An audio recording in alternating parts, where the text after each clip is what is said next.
Hey guys, Bobby Armijo here, and I have a special guest with me today, founder of Alliance Jiu-Jitsu, Mr. Fabio Gurgel. We have a lot of stuff to talk about today, so make sure you watch the whole video. We're going to be giving out a ton of tips and tricks to how to run your academies better, but also just go more into the history of Alliance and just a lot of really cool things to show you guys. So stay tuned and don't forget to like and subscribe.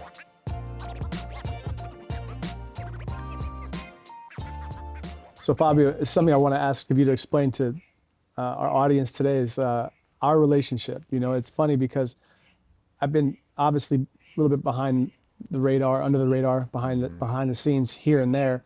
But now that I'm able to fully focus in jiu-jitsu after selling my company last year, you know, it's been a blessing. I'm super excited to help things go to the next phase. But people don't really know like how we even got started as partners, right? So I thought it'd be fun to if you could I share your think perspective. it was good to keep you under the radar because people would jump on you, Yeah. Oh, try well, to steal you from yeah, Alliance. yeah. I'm already We keep experiencing that as that. our secret weapon for quite some time. I'm experiencing that now. Yeah. But I think, as you said, you started Jiu-Jitsu with Johnny, and Johnny became one of our affiliates. Mhm. And right after you joined and start to be a partner at San Diego Academy, I think the first time we met, you were still blue belt, Mhm. and we and Johnny went to São Paulo to train, and Mhm. we you just get in the Shark Tank with Competition competition class. class, Yeah. No gi no gi and no gi. competition class. I had in my mind the image of you wearing the Lions hash guards, blue ones,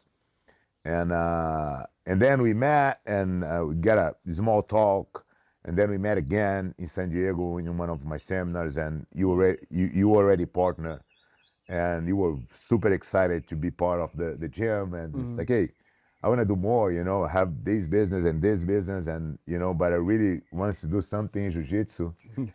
I say, okay, that's nice, I it's a remember good that thing. conversation. It's a You good kind of gave thing. me the Yeah, thumbs up. Like, yeah. cool. All right. Go, very good. Yeah. And then time flies by, and in 2019, Yeah. I get a call with one of my friends, students in São Paulo. There's a very, important guy in the financial world. Mm. He was at he was at Harvard at that time, and he called me and said, Fabio, I was thinking about our conversation. I said, I want to invest in Alliance. I say, wow, I was thinking about that. Mm. I had no clue. There was nothing close in my mind at that point. We were organizing the association, and but it was because just to make it clear, we established Alliance in '93 Hmm. as a competition team. Alliance just became a company in 2014, Oh wow. Okay. right? Yeah. So a long time after, Mm. and it's not that I didn't try. I tried many times, but I had so many failures in trying to organize and put everybody together under Sure. the same rules, Right. but I finally did in 2014. And this guy was like a mentor for me. Mm. And I had so many conversations with him, and he gave me so many tips in how to see business. And Mm. so when he called me, I said, man, that would be amazing. We start talking, and he said, look, I don't want to be alone on this project. So try to get another three. I said, okay. In 1 week, I got three, because it's not that they want to be part of Alliance. They want to be part of that guy. Ah, I see. But they were all were involved with Alliance, in a sense. They were all students. And we got this group of four people to invest in Alliance. And we were like 6 months dealing with the price and all these things. And Mm. we were set and done with everything, but there was one clause on the contract that was not comfortable to sign. Mm. Was the exit for them in like 5 or 7 years or so. Yeah. I said, look, I don't want to get, and I totally understood that that was the system. That When they. you have the private equity put in some money, that's the way they do. Mm. But it wasn't the way that I would like to have a partner. Mm. I say, you know what? Okay, I won't sign. And then I remember that conversation that we had. I Mm. said, call Bobby and see. what he's doing, you know. Mm. And right there he said, hey, I'm in, you know, Yeah. send me the contract. And it was like that, you know, Mm. and it was amazing. And I'm sure to say that that was the definitely the best choice Mm. because we got since then a very good relationship, you Yeah. know, not just in business but also in our friendship, No doubt. Yeah. you know, and this is more important for me than anything. Yeah. And we exchange a lot of ideas. Your ideas always bring some light to our plans, you know, and with a different perspective Mm-hmm. for your background and say, man, you know what, let's think big, right? So we are really thinking big then, and what we're doing now is the first step, right, Right. of something that can be really, I would say, blind mind blowing for jiu-jitsu community what Yeah. we're gonna build. Yeah. I want to get to that. In regards to when I became a partner in 2019, I was actually just pulling up the photo, and we'll show it for the people watching. But there's a picture of me on a fold-up table, like kind of off to the side, Uh-huh. and I'm signing the agreement. Was Is doing during the the summit, World Masters, World and we had Masters. the one day before our summit, Yep, right? yep. Yeah, I And remember that. it was November 2019, and then of course, I sent the money and became a partner of the association, and then COVID hit right after, right? So I have all this excitement about being a partner in the association. You had these amazing plans that I just wanted to support and be a part of. The gym in San Diego was going really well, and then COVID hit, right? And it Yeah, changed jiu-jitsu like overnight, yeah, right? I mean, it changed everything overnight. Our world's still not the same, but specifically jiu-jitsu, I mean, there's nothing closer you could do than jiu-jitsu, and the 6 feet distancing. I mean, it was just a fun time. But I say that because it's like jiu-jitsu in so many ways, right? The journey can be oh yeah, up and down, absolutely, right? And absolutely. business and all. You might look at some people might look at that if they were going through it.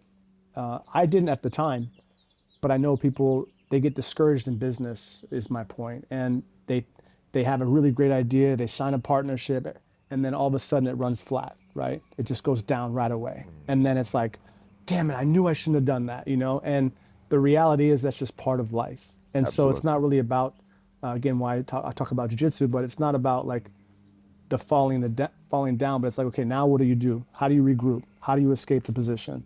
How do you remain calm? And so how do we? And I think that's something that we learn from each other on early on. I obviously knew that with you, but I think also you learn with me is we're not going to make any decisions that are one not thought out, but also we don't have to have all the answers to then move forward.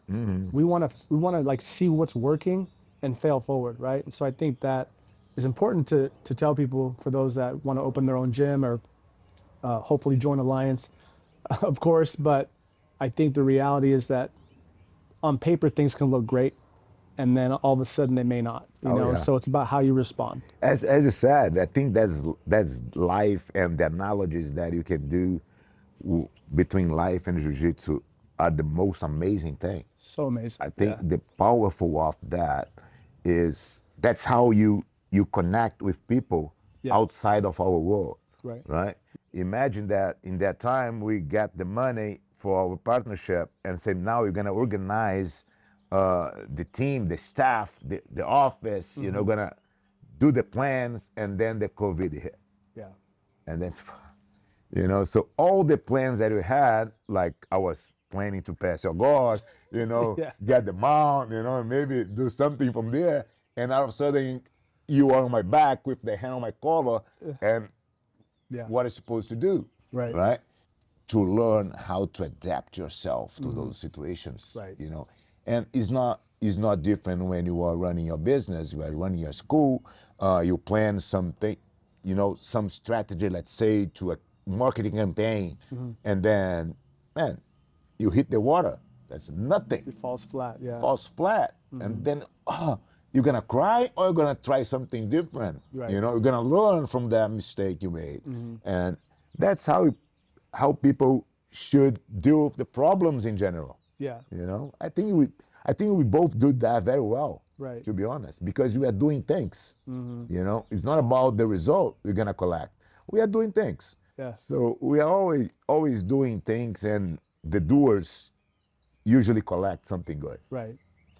Pessimists love to be right, but they're rarely making money. And so I think people call them haters, right? People who see, I knew that was a bad investment. He shouldn't have done that. Or see, you shouldn't have done your own jiu-jitsu academy. You shouldn't have become Alliance. You should have stayed this one thing or done whatever, right? So I think people like to bring others down when the initial data on the decision is not positive, but that's irrelevant if you zoom out Absolutely. enough, right? There's a lot of Absolutely, bad yeah. decisions in success, Oh yeah. but it's the the adaptation, excuse me, that you make along the way, right? Absolutely, absolutely right.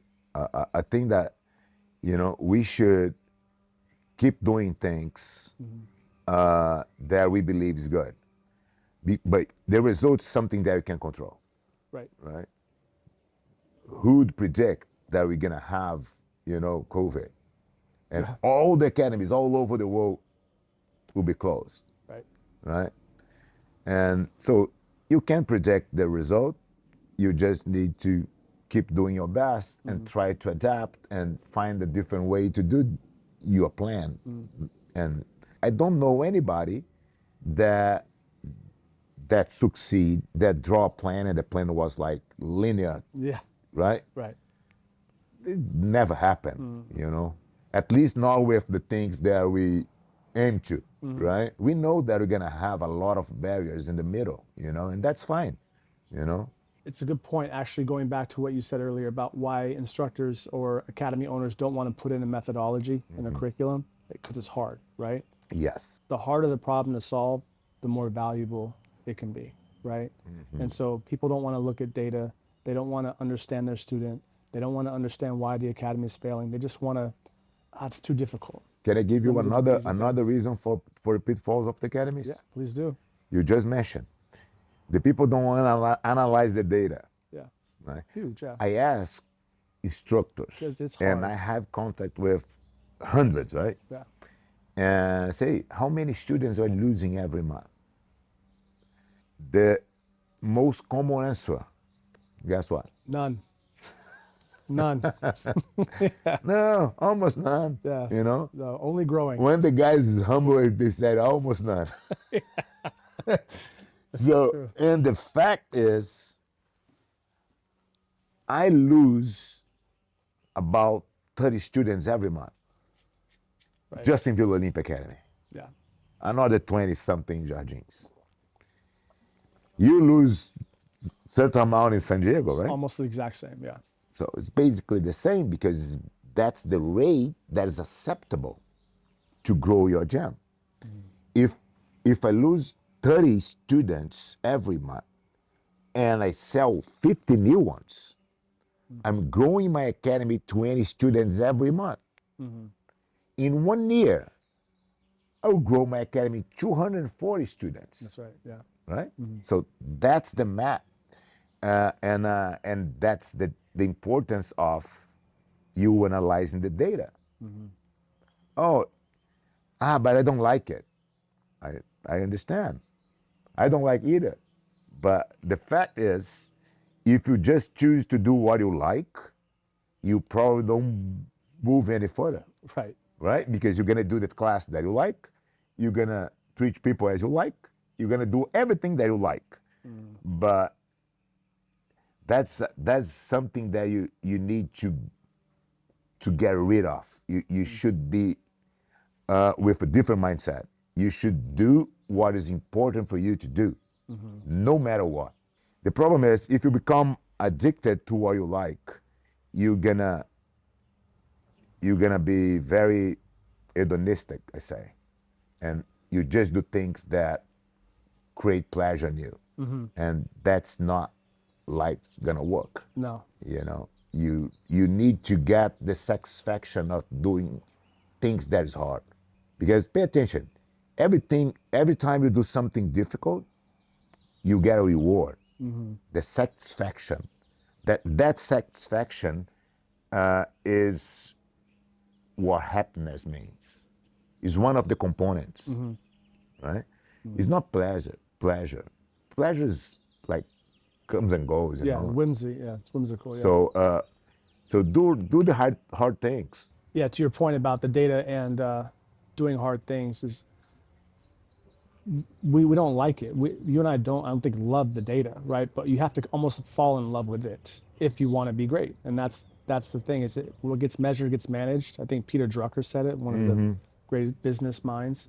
And if you're not measuring, the performance of your academy, it's impossible to know where to improve. And to say this one thing we're trying now is now working because we looked at 30 days, history and we said, hey, that one ad is now working because of this. Or we changed the schedule and we added methodology, so now it's providing these types of results, And so, like I said, it's the harder the thing is to solve, usually the more rewarding it can be. To your Absolutely, point, yeah. right? Two reasons. One, because there's less people wanting to solve it. So then you have less people to even Less compete against. competition, right? But if you look Yeah. at the easiest problems to solve, there's a ton of people willing to do that.